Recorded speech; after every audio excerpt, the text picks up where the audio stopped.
welcome to Atlanta Mix 108. Up next is Author Talk with your host, M.L.Ruscsak.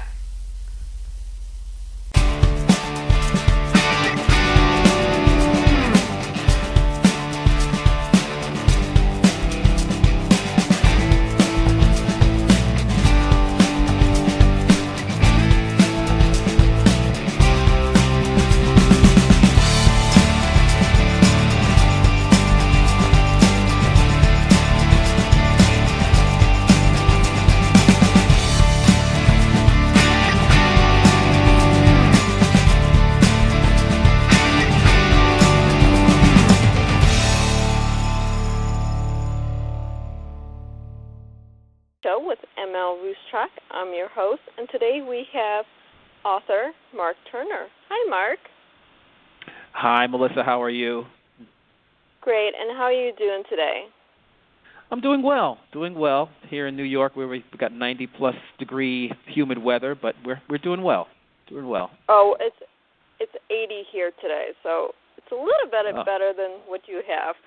Now, yeah, definitely. You have the book Respect in the Church Place. Did I say that right? Okay. You did. Would you like to tell us about that? Sure. Respect in the Church Place is a book that I wrote about 3 years ago, and it's dealing with sexual misconduct, sexual abuse in the church. So, and it's kind of apropos for what's going on these days with the Me Too movement. But the reason I came up with the book is I've been in human resources now going into my 28th year.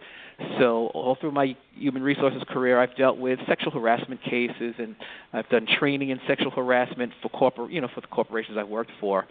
And I don't know if you're familiar, like in the late 90s, early 2000s, when there were several allegations of very well-known and high-profile ministers being accused of sexual harassment, and of course, there's been the complaints with priests. And one of my friends in HR said to me, "Hey, Mark." Yeah, exactly. Oh, yeah, exactly. Priest cardinals. You're right. No, that's okay. And one of my friends said to me, he says, "Turner," and he said it in jest, "Turner, you ought to give this training to the folks in your church." He knew I was involved with my church. He said, "You ought to give this training to the church leaders in your church. They could use it." And he said it as a joke, and I said, "You know something?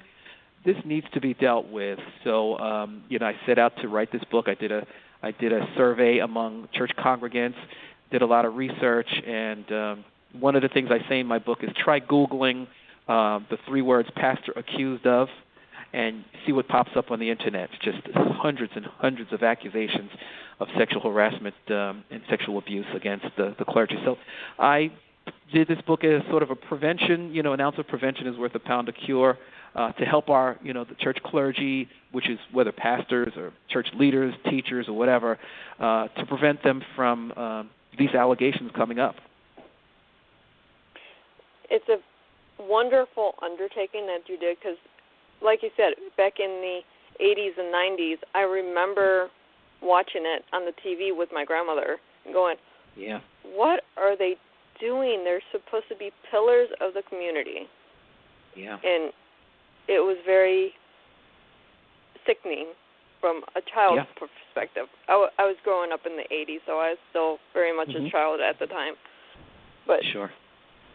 And you still have allegations, not as much, thankfully, but you still have them today. Yeah, and and you're exactly right. I think one of the shame of it is in corporations these days, no one goes to a company without getting sexual harassment training. It's high on the priority list of every company.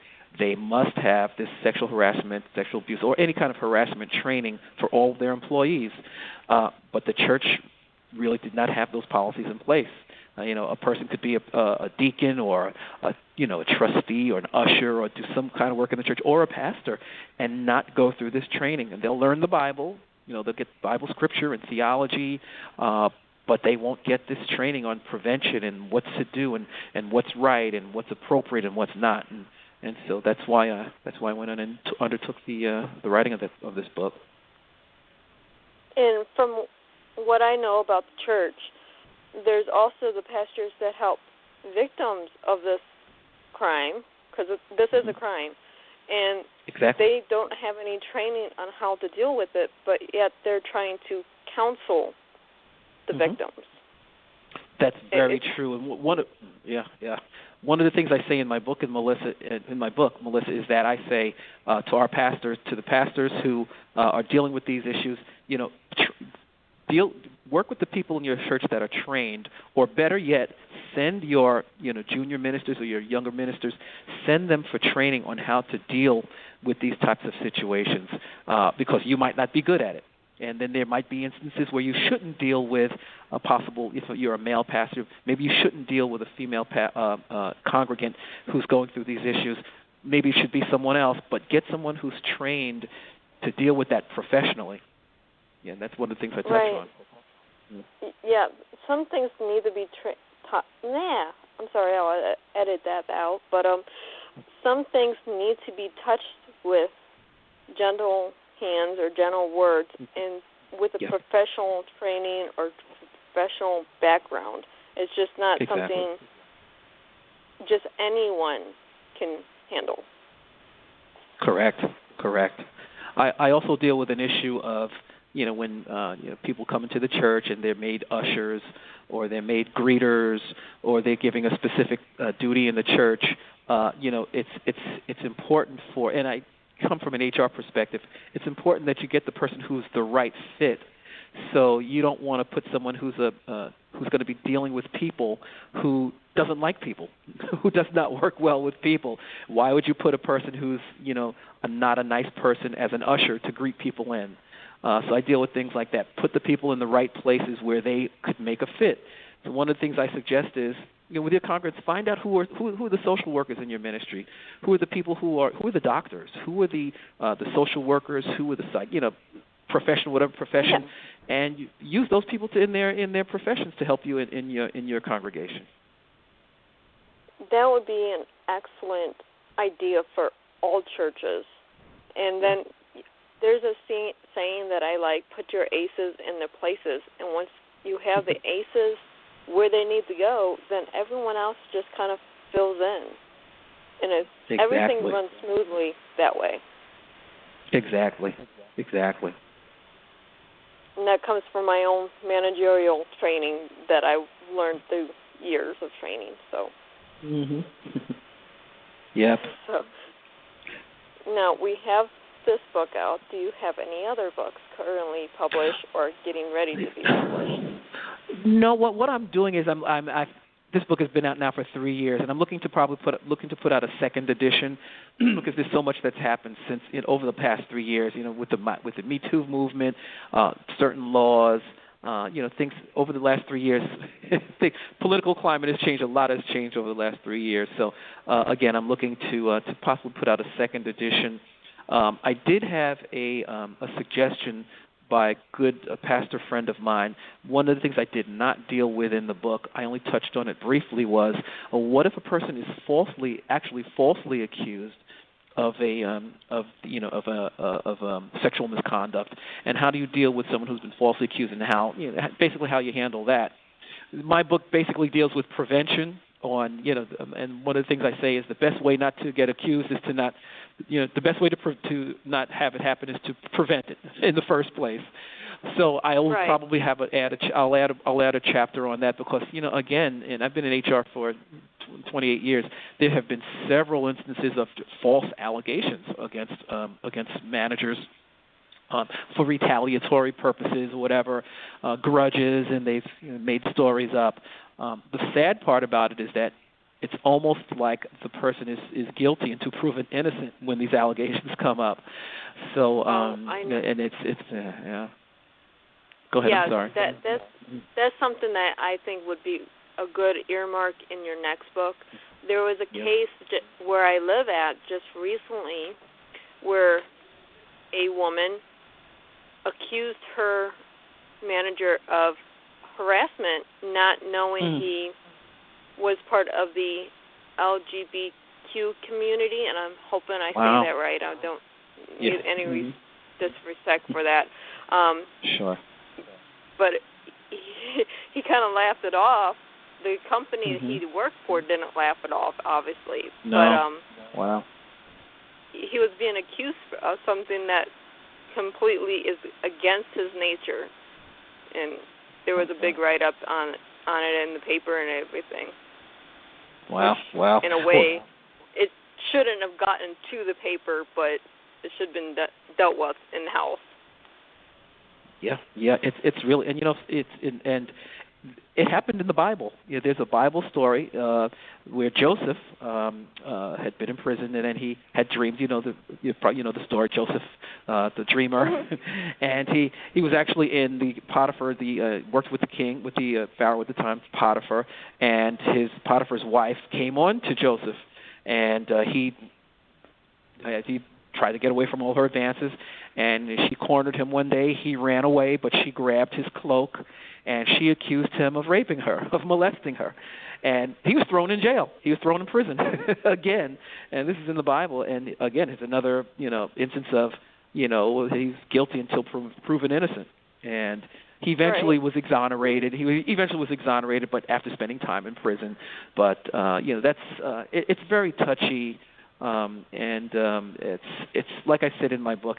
Let's try to just avoid everything. And in the book, I talk about we talk about zero tolerance, and I say some of the things that I'm talking about might seem old school, they might seem a little old fashioned, but you got to remember when something happens, it can't be taken back. Words can't be taken back.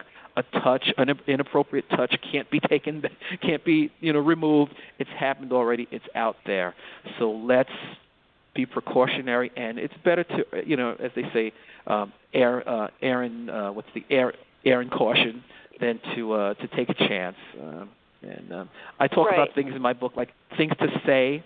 Either certain things could be misconstrued, as pastors will say something to a congregant, and it can be misconstrued. We all know stories of students falling in love with their teachers or doctors, anyone in a power authority. It can happen. People can get crushes, and anything you say can be misconstrued. I love you, and I want to see you do well, and the person can, it can be misconstrued. So I talk about in my book things that you should try to not say, or a certain way to word things, so to make sure that your words aren't misconstrued. So. And that in itself is very hard to do, because words can be taken at face value, or people can search for a deeper meaning behind the word. It's all in perspective. Yeah, and it is. Perspective is all relevant. It really is. It really is perception. We do a skit, and when I do my sexual harassment training for corporations, and we do a skit where John says to Mary, there's two ways he could compliment her, on her appearance. And the first way he says is, Mary, that's a very nice dress that you have on. It looks very nice dress. And then there's the other way. Mary, I love how that dress it looks on you. It's fitting you really well, and it goes on. So that's an extreme example. But we talk about compliments. Is that something that we could look at? The way to compliment or how to compliment. I talk about looking, watch where you're looking, and things of that nature. Little simple things that we might not think about. But now we need to think about it because of the climate that we're in right now. Yeah, the political climate is changing daily. Sometimes for the better, sometimes not. So it just every day. One of the things I also talk about, which is really important, not only in the church but in the corporation, is accountability. And I think many of our pastors. And I've been in the church my entire life. I've worked under many pastors. I'm a musician as well, so I've played at many churches, and I'm an elder in my church and work with my pastor. But I think many pastors need accountability. You need someone who can tell you, not be a yes person and say, Pastor, watch out for this, watch out for that. I talk about David in the Bible and how he had accountability to three people. A lot of people don't know that. He was accountable to Nathan the prophet. He was accountable to his head of security, and he was accountable to his priest at the time. And we all know the sin that David did with Bathsheba, and he thought he would get away with it, but Nathan the prophet came in and said, hey, David, he called him on the carpet. He had someone to call him on the carpet. And I think a lot of people in power, whether they be a pastor or a CEO of a company, President of the United States, they all need someone to be accountable to, whether it's a committee, whether it's a person. They need to be accountable to someone, for someone to come and say, this is wrong. You need to watch yourself here, pull your coat there. They need to be accountable. Yes, they do. That's very true. Now, is there a place that readers or clergy members can get a hold of you should they have interest in your book right now? Sure. Right now, I would ask them to email me. I'll give my email address. The publishing company is no longer that published the book. I used to have it on there, and I used to have it on Amazon, but since they no longer in existence, if they email me, I'll get them the information for the book, and I could get the book to them. But I'll give my email address and be glad to do that. Several pastors have thanked me already. Some pastors have asked me to come and talk to their leaders in their church just about respect in the church place. And I came up with that title just while I'm thinking about it. We used to do a whole 2-day session of training at one of the corporations I worked at, and the title of it was Respect in the Workplace.